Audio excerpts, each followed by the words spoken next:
नमस्कार, capital TV का खास शो यूपी का दंगल देख रहे हैं आप। मैं हूं आपके साथ पूजा। आज यूपी के दंगल में बात करेंगे 3 बड़ी खबरों की। पहली, योगी सरकार ने सरकारी कर्मचारियों को बड़ा तोहफा दिया है। दिवाली बोनस में मिलेगी कर्मचारियों को 30 दिन की सैलरी। तो वहीं दूसरी खबर, देश भर में पेट्रोल और डीजल की बढ़ती कीमतों के बीच उत्तर प्रदेश की योगी आदित्यनाथ सरकार पेट्रोल और डीजल पर वैट में कटौती कर सकती है। और आखिर में बात करेंगे अखिलेश यादव की, जो चुनावी दंगल में काफी एक्टिव हो चुके हैं। सपा सुबसपा का गठबंधन हो चुका है और 20 नवंबर के बाद उम्मीदवारों के नाम तय करेगी सपा, जिसमें कई विधायकों का टिकट कटना भी तय माना जा रहा है। और इन्हीं 3 बड़ी खबरों के साथ स्टूडियो में मौजूद है कैपिटल टीवी के editor in chief doctor Manish Kumar. Doctor साहब, बहुत बहुत स्वागत है आप। धन्यवाद। योगी सरकार ने आज बड़ा ऐलान किया, बहुत अच्छी सरकारी कर्मचारियों की दिवाली मनाने जा रहे हैं। देखिए, ये जो सरकारी कर्मचारी होते हैं किसी भी चुनाव में बड़ा ही वाइटल रोल उनका होता है। एक तो वोट की दृष्टि से, दूसरा वो पब्लिक ओपिनियन को ग्राउंड स्तर में, क्योंकि जो आप महानगरों को छोड़ दें, जो मिडिल लेवल के जो शहर होते हैं, वहाँ सरकारी अधिकारियों का एक समाज में रुतबा होता है, परिवार में भी रुतबा होता है। और सब लोग जानने की कोशिश, भाई सरकार में क्या चल रहा है, वो पूछताछ, इसको कहते हैं कि विस्पर कैंपेन। एक तो वो, दूसरा ओवरऑल माहौल को बेहतर करने में उनका एक योगदान होता है। और तीसरा, दिवाली के अवसर पे आप इस तरह के बोनस की घोषणा करते हैं तो भाई बहुत सारे लोग पूछेंगे भी, क्योंकि डिबेट चलेगा अभी कि भाई ये दिवाली के ऊपर ही बोनस क्यों मिलता है, ईद के ऊपर क्यों नहीं मिलता। तो आप देखिए कि एक ही फैसले में आपने क्या किया।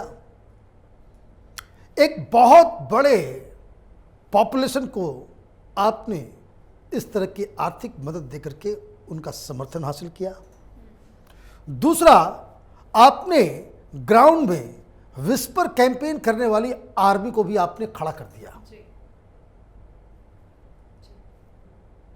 बस दिवाली अच्छे से मनाई जाएगी। बहुत ये आप देखिए, एक माहौल, पैसे की जरूरत सबको होती है, जितना भी पैसा आए वो कम है। यही तो हिंदुस्तान के समाज का पूरा वो सिस्टम है, यही हमारा एथिक्स बन चुका है। और तीसरा कि भाई आपने एक संदेश दे दिया बाकी लोगों को भी कि हिंदुत्व का भी एजेंडा इसमें घुस गया। भाई आप ईद पे नहीं करते, बकरीद पे नहीं करते, दिवाली पे ही कर देते हो। तो ये अपने आप में बता रहा है कि पूरी तरीके से योगी सरकार या कोई भी सरकार होती है, कोई ज़रूरी नहीं योगी जी, हर सरकार इस तरह से करती है, कौन कितना कर पाता है वो इम्पॉर्टेंट है। तो वो एक अच्छा फैसला जो चुनाव में बीजेपी के फायदे पहुंचाएगा। चलिए, तो बहुत बड़ा फैसला है और लोगों के अंदर खुशी का भी माहौल है। सर, विपक्ष को तो हमेशा एक मुद्दा चाहिए होता है। अब इन दिनों पेट्रोल डीजल के बढ़ते दाम को लेकर विपक्ष के पास एक अहम मुद्दा है, पर खबर है कि योगी सरकार इस पे सोच विचार करेगी। वैट की कटौती का मामला सामने आ रहा है। देखिए, ये जो मोटा मोटी समझ लीजिए कि क्या ये पूरा चक्कर है,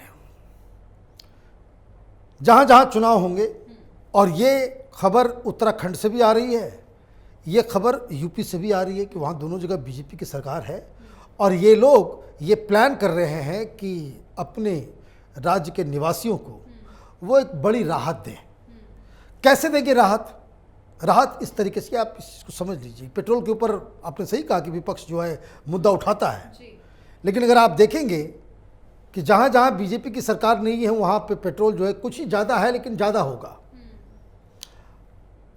अगर 100 रुपये पेट्रोल की कीमत है तो ओरिजिनल कॉस्ट जो है, आप ये समझ लीजिए मोटा मोटी की, जो उसका कच्चे ऑयल या फिर जो उसको ट्रांसपोर्टेशन, उसकी जो रिफाइनरी का जो कॉस्ट है, जो पेट्रोल पंप वाले लेते हैं, इन सब मिला करके वो 50% ही कॉस्ट होता है।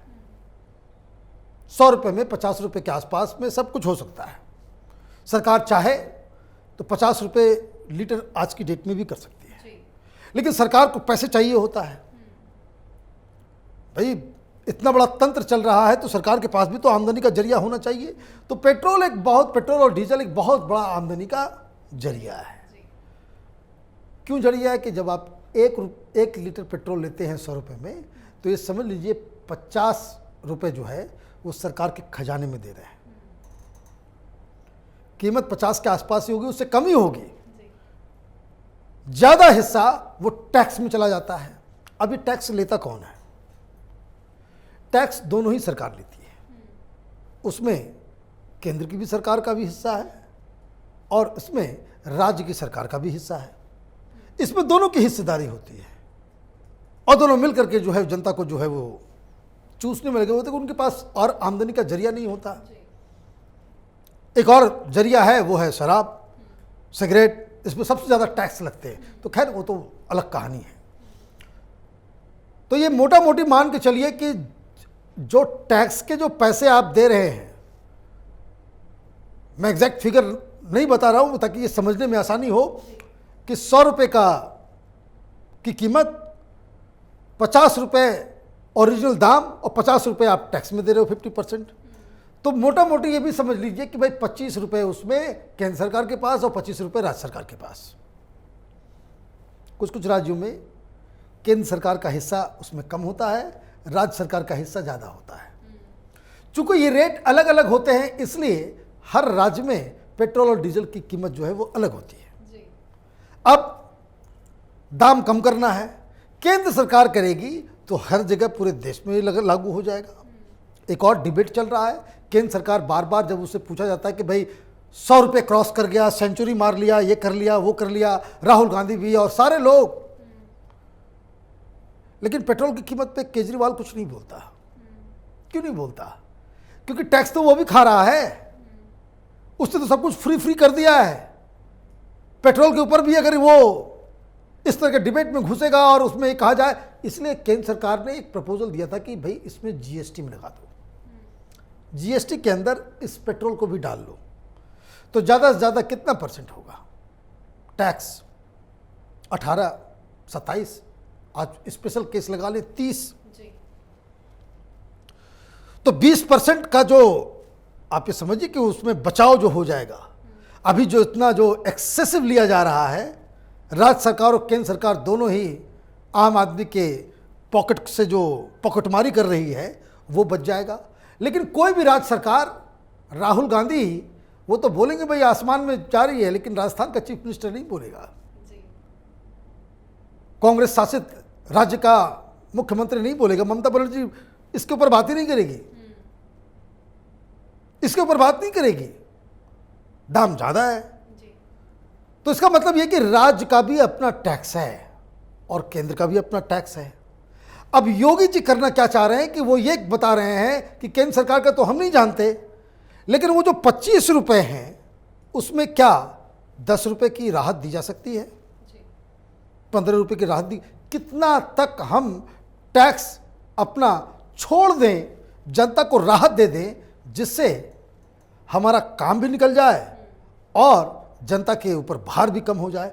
तो ये फैसला योगी आदित्यनाथ और उत्तराखंड में जो धेमी साहब हैं वो दोनों ही इस फैसले के ऊपर चिंतन मनन कर रहे हैं। और अगर ये फैसला योगी जी ले लेते हैं, यकीन मानिए ऐसा मास्टर स्ट्रोक होगा कि सारे विपक्षी जो है चारों खाने चित हो जाएंगे और बाकी राज्यों में भी जहां कांग्रेस की सरकार है, चाहे ममता बनर्जी है, चाहे वो उद्धव ठाकरे हो, चाहे वो केरल हो, चाहे वो तमिलनाडु हो, जहां बीजेपी की सरकार नहीं है, चाहे वो झारखंड हो, उन लोगों के ऊपर भी ये दबाव पड़ेगा कि राज्य सरकारें अपने टैक्स का हिस्सेदारी जो है वो कम करके जनता को राहत दें।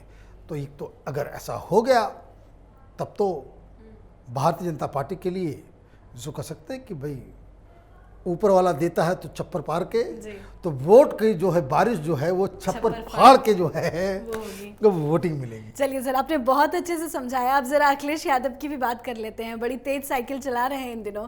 कल सपा और सुबसपा का गठबंधन हुआ और उसके बाद आज वो आजमगढ़ पहुंचे, लैपटॉप का उन्होंने वितरण किया और खबर है कि 20 तारीख तक उम्मीदवारों के ऐलान भी हो जाएंगे। ये अच्छी खबर है समाजवादी पार्टी के लिए, क्योंकि इसका मतलब ये है कि आप अगर ये कह रहे हैं कि उम्मीदवारों की घोषणा हो रही है तो इससे दो रिजल्ट्स जो है सामने आ रहे हैं।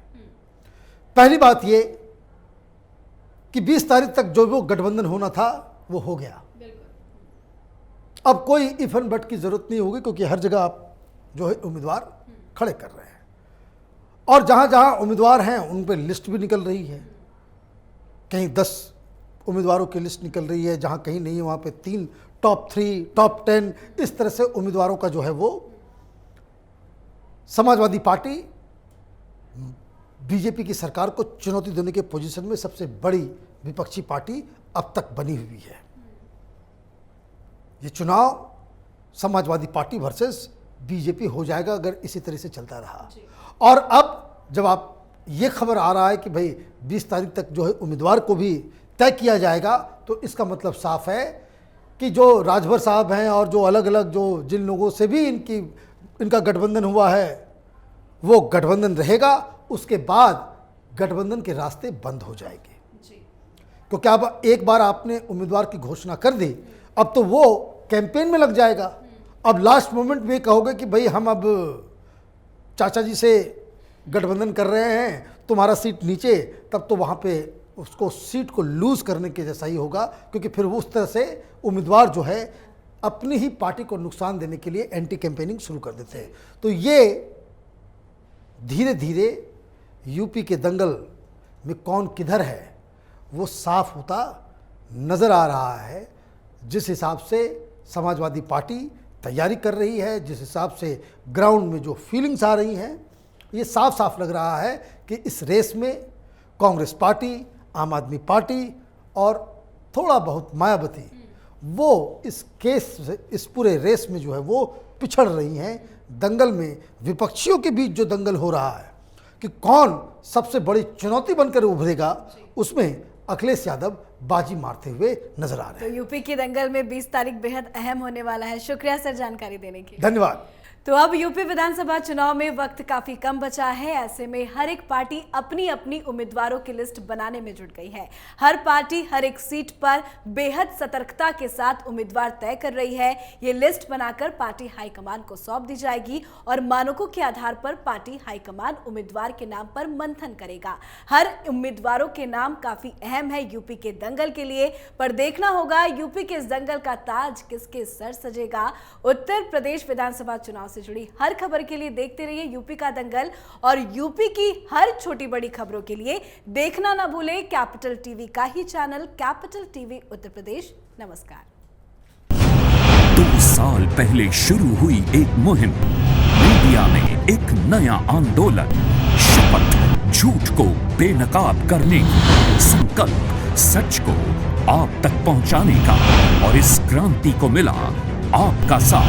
हर दिन हमसे जुड़े लोग, 10 लाख 70 करोड़ से ज्यादा दर्शक हमें देख चुके हैं। अब है आपकी बारी।